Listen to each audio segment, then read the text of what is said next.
third graders. Welcome to Journey's Lesson 15, the Extra Good Sunday. This is an excerpt or section of the chapter book Ramona Quimby, Age 8. It's by Beverly Cleary and illustrated by Sam Valentino. The genre of this story is humorous fiction. Humorous fiction is a funny, imaginative story.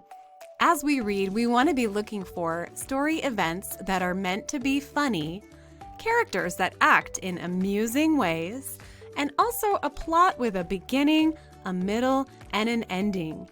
Let's meet our author, Beverly Cleary. One day, while working on one of her first stories about Klickitat Street, Beverly Cleary couldn't come up with a name for the bothersome younger sister. At the moment when I needed a name, says Cleary, a neighbor called out, "Ramona!" to another neighbor, and so I just named her Ramona. Let's meet our illustrator, Sam Valentino. Sam Valentino is an illustrator and a dad. His 3 kids are learning how to cook, so the scenes Sam drew for the Extra Good Sunday are very familiar. As we read, we want to think about our essential question. Why are safety rules important? After Beezus and Ramona refuse to eat tongue for dinner, Mr. Quimby suggests the girls cook dinner themselves the very next night. Can Beezus and Ramona make their parents forget this request by acting on their best behavior? Sunday morning, Ramona and Beezus were still resolved to be perfect until dinner time. They got up without being called, avoided arguing over who should read Dear Abby's advice first in the paper, complimented their mother on her French toast, and went off through the drizzly rain to Sunday school, neat, combed, and bravely smiling. Later, they cleaned up their rooms without being told. At lunchtime, they ate without complaint the sandwiches they knew were made of ground-up tongue. A little added pickle relish did not fool them, but it did help. They dried the dishes and carefully avoided looking in the direction of the refrigerator, lest their mother be reminded they were supposed to cook the evening meal. Mr. and Mrs. Quimby were good-humored. In fact, everyone was so unnaturally pleasant that Ramona almost wished someone would say something cross. By early afternoon, the question was still hanging in the air. Would the girls really have to prepare dinner? Why doesn't somebody say something? Ramona thought, weary of being so good. Well, back to the old foot, said Mr. Quimby, as he once more settled himself on the couch with the drawing pad and pencil and pulled off his shoe and sock. The rain finally stopped. Ramona watched for dry spots to appear on the sidewalk and thought of her roller skates in the closet. She looked into Beezus's room and found her sister reading. The day dragged on. When dry spots on the concrete in front of the Quimby's house widened until moisture remained only in the cracks of the sidewalk, Ramona pulled her skates out of her closet. To her father, who was holding a drawing of his foot at arm's length to study it, she said, "Well, I guess I'll go out and skate." "Aren't you forgetting something?" he asked. "What?"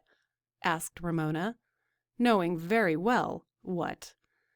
"Dinner," he said.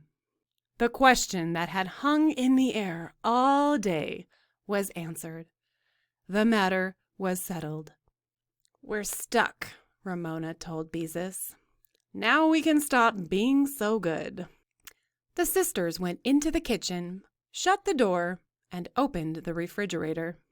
"A package of chicken thighs, said Beezus with a groan. "And a package of frozen peas, and yogurt, 1 carton of plain and 1 of banana. There must have been a special on yogurt." She closed the refrigerator and reached for a cookbook. "I can make place cards," said Ramona, as Beezus frantically flipped pages. "We can't eat place cards," said Beezus. Besides, cornbread is your job because you brought it up. Both girls spoke in whispers. There was no need to let their parents, their mean old parents, know what was going on in the kitchen. In her mother's recipe file, Ramona found the card for cornbread written in Mr. Quimby's grandmother's shaky handwriting, which Ramona found difficult to read. I can't find a recipe for chicken thighs, said Beezus. Just whole chicken. All I know is that Mother bakes thighs in the flat glass dish with some kind of sauce. Mushroom soup mixed with something and with some kind of little specks stirred in.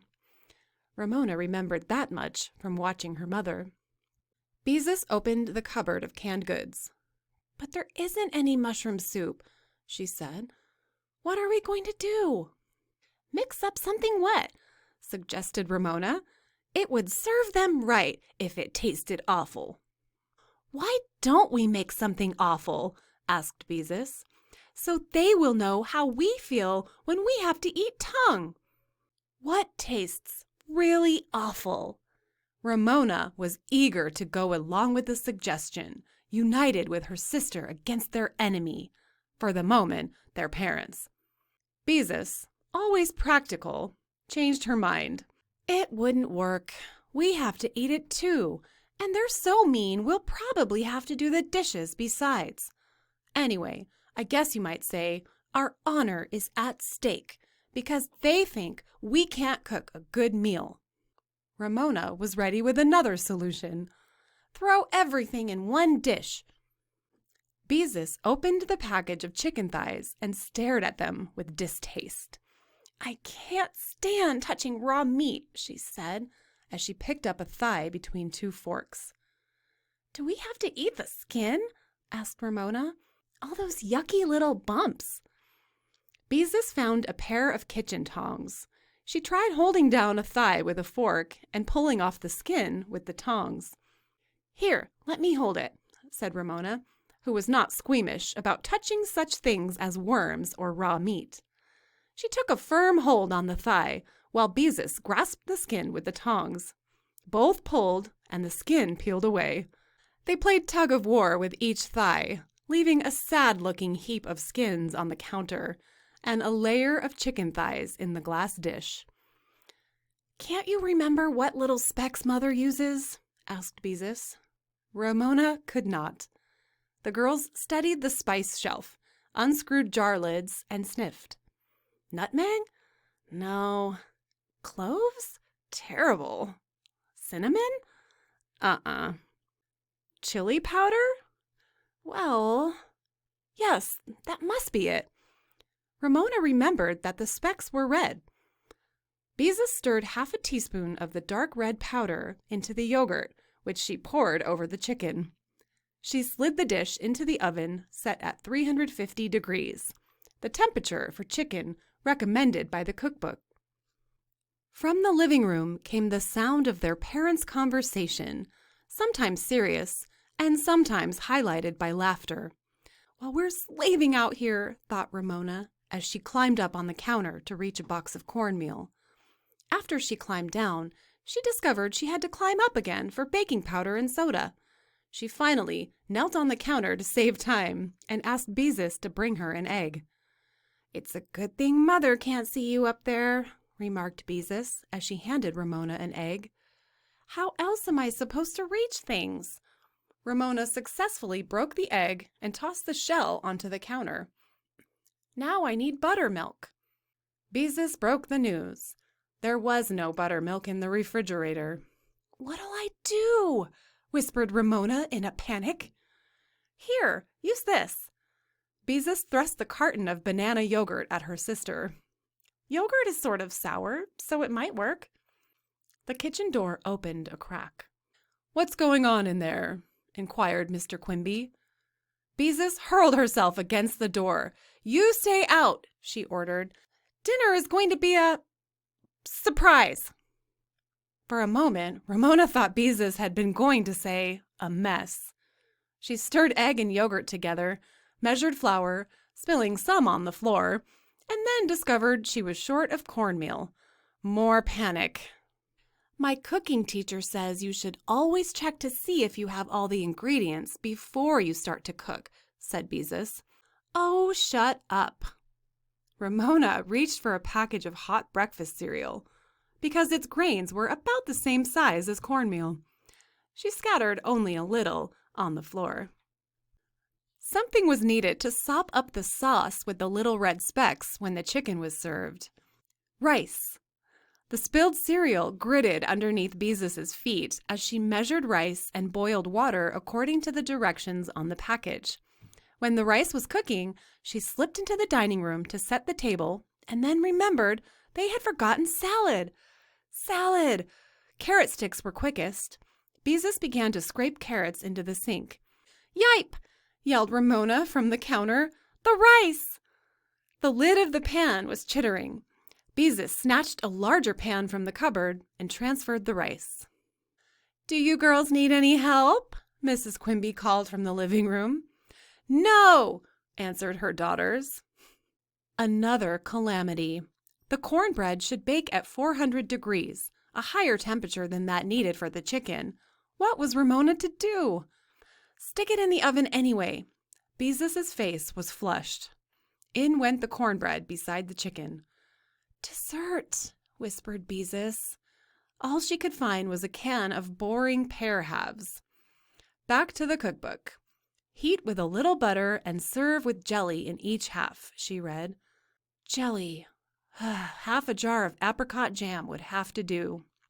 The pears and butter went into the saucepan. Never mind the syrup spilled on the floor. Beezus! Ramona held up the package of peas. Beezus groaned. Ugh. Out came the partially cooked chicken while she stirred the thawing peas into the yogurt and shoved the dish back into the oven. The rice! They had forgotten the rice, which was only beginning to stick to the pan. Quick, take it off the burner. How did their mother manage to get everything cooked at the right time? Put the carrot sticks on a dish. Pour the milk. Candles, Beezus whispered. Dinner might look better if we have candles. Ramona found 2 candle holders and 2 partly melted candles of uneven length. Beezus struck the match to light them because although Ramona was brave about touching raw meat, she was skittish about lighting matches. Was the chicken done?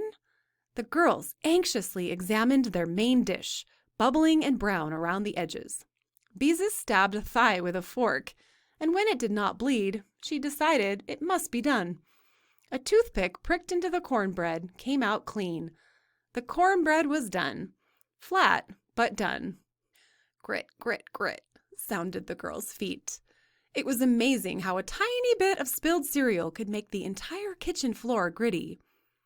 At last, their dinner was served, the dining room light turned off, dinner announced, and the cooks, tense with anxiety that was hidden by candlelight, fell into their chairs as their parents seated themselves.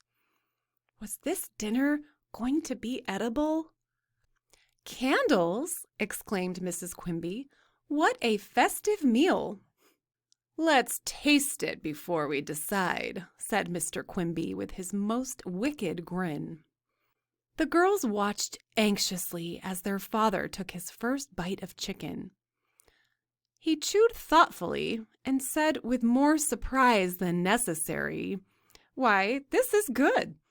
"It really is," agreed Mrs. Quimby, and took a bit of cornbread. "Very good, Ramona," she said. Mr. Quimby tasted the cornbread. "Just like grandmother used to make," he pronounced.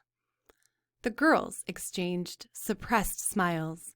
They could not taste the banana yogurt, and by candlelight, no one could tell that the cornbread was a little pale. The chicken, Ramona decided, was not as good as her parents thought, or pretended to think, but she could eat it without gagging. Everyone relaxed, and Mrs. Quimby said chili powder was more interesting than paprika, and asked which recipe they used for the chicken. Ramona answered, "Our own," as she exchanged another look with Beezus. "Paprika! Those little specks in the sauce should have been paprika." We wanted to be creative, said Beezus. Conversation was more comfortable than it had been the previous evening. Mr. Quimby said he was finally satisfied with his drawing, which looked like a real foot. Beezus said her cooking class was studying the food groups everyone should eat every day. Ramona said there was this boy at school who called her Egghead. Mr. Quimby explained that Egghead was slang for a very smart person. The meal was a success. If the chicken did not taste as good as the girls had hoped, and the cornbread did not rise like their mother's, both were edible. Beezus and Ramona were silently grateful to their parents for enjoying, or pretending to enjoy, their cooking. The whole family cheered up. When they had finished their pears with apricot jam, Ramona gave her mother a shy smile. Mrs. Quimby smiled back and patted Ramona's hand. Ramona felt much lighter. "You cooks have worked so hard," said Mr. Quimby, "that I'm going to wash the dishes. I'll even finish clearing the table." "I'll help," volunteered Mrs. Quimby. The girls exchanged another secret smile as they excused themselves and skipped off to their rooms, before their parents discovered the pile of chicken skins and the broken eggshell on the counter, the carrot scrapings in the sink, and the cereal, flour, and pear syrup on the floor. I hope you enjoyed this selection, The Extra Good Sunday, from the chapter book Ramona Quimby, age 8. I will see you next time. Bye.